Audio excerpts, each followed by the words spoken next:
გამარჯობა მეგობრებო, მოდი ვკითხოთ, რას გეტყოდათ ეხლა თქვენი ჩაფიქრებული ადამიანი.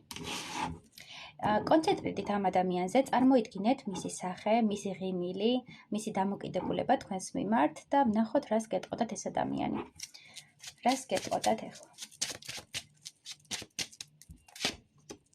გეტყოდათ, რომ მისი ემოცია ხართ, მისი ვნება, თქვენს მიმართ არსებული ინტერესი ძალიან ღრმაა. გეტყოდათ, რომ მისთვის ხართ ძალიან ლამაზი, ძალიან სრულყოფილი, ჩამოყალიბებული, იდეალური ადამიანი და ყოველთვის ოცნებობდა თქვენაირ პიროვნებაზე.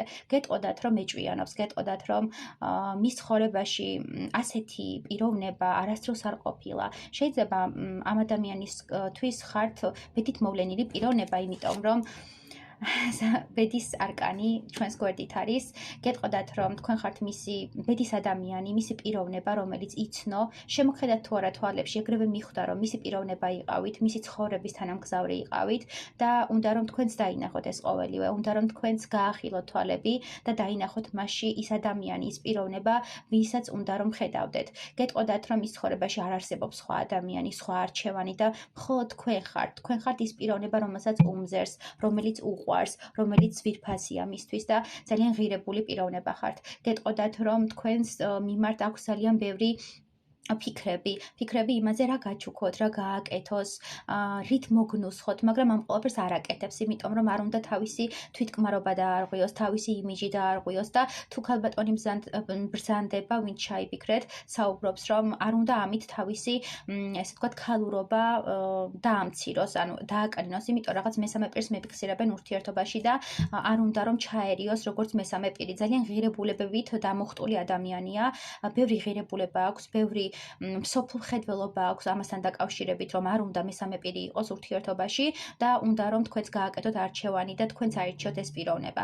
ასევე სამკუთხედ ურთიერთობაზე ვინც უყურებთ, მინდა გითხრათ, ეს ადამიანი გეტყოდათ, რომ თქვენ ხართ მისი არჩევანი, თქვენ ხართ მისი გული, მისი სიცოცხლე, მისი სინათლის ნაპერწკალი და ძალიან უნდა რომ თქვენ შორის არსებული დისტანცია შემცირდეს. ძალიან უნდა რომ თქვენ ის აირჩიოთ და მანაც თქვენ აგირჩიოთ.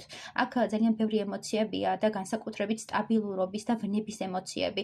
შეპყრობილია ეს ადამიანი თქვენზე სიზმრებს ნახულობს, თქვენზე ოცნებობს და თქვენ მისი სამყაროს საჩუქარი ხართ, ასე გასახელებთ. გეტყოდათ, რომ მისთვის ყველაფერი ხართ.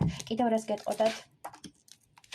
გეტყოდათ, რომ მისი ოჯახი ხართ, თუ დაოჯახებულები არ ხართ, მაშინ გეტყოდათ, რომ ელოდება თქვენგან შემოთავაზებას დაოჯახების პერსპექტივით, უნდა რომ სთხოვოთ ხელი, უნდა რომ მისი ცხოვრება მთელი ცხოვრება ერთად იყოთ და შექმნათ ბედნიერი მომავალი. თუ ესე ვთქვათ, დაშორებულები ხართ და თქვენ შორის არსებული ურთიერთობა დაინგრა, მინდა გითხრათ, რომ უნდა ამ ურთიერთობის აღდგენა და უნდა იმ დონეზე თითქოს თაფლობის თვეში ხართ, თითქოს ბედნიერების პიკში ხართ და ძალიან უნდა რომ დაბრუნდეს წარსული, ძალიან უნდა რომ დაგიბრუნოთ ამ ადამიანმა.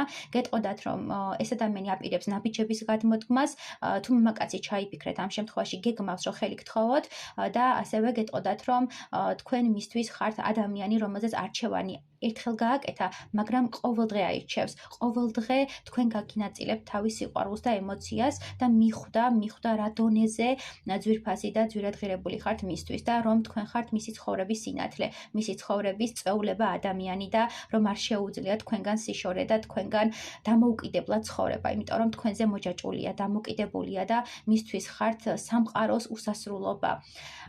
მოდი ვკითხოთ გრძნობები, უყვარხართ თუ არა ამ ადამიანს?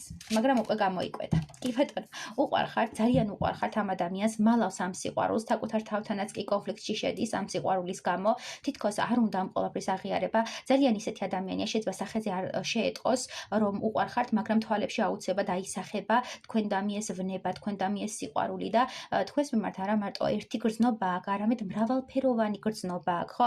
მისთვის არ ხართ მხოლოდ სიყვარული, მის სხეულში, მის განცდებში იწვევთ ძალიან ბევრ ემოციას და უნდა რომ თქვენ შორის არსებული სივრცე გადავიდეს სხვა დონეზე და თქვენ ერთმანეთი აირჩიოთ და თქვენ ერთმანეთი დაასახელოთ. უყვარხართ, მაგრამ საუბრობს იმაზე, რომ შეიძლება თქვენ სხვა ადამიანი გყავდეთ და ეს სიყვარული უნდა დაამარცხოს, რომ ამ სიყვარულს უნდა გაუმკლავდეს და არ დანებდეს.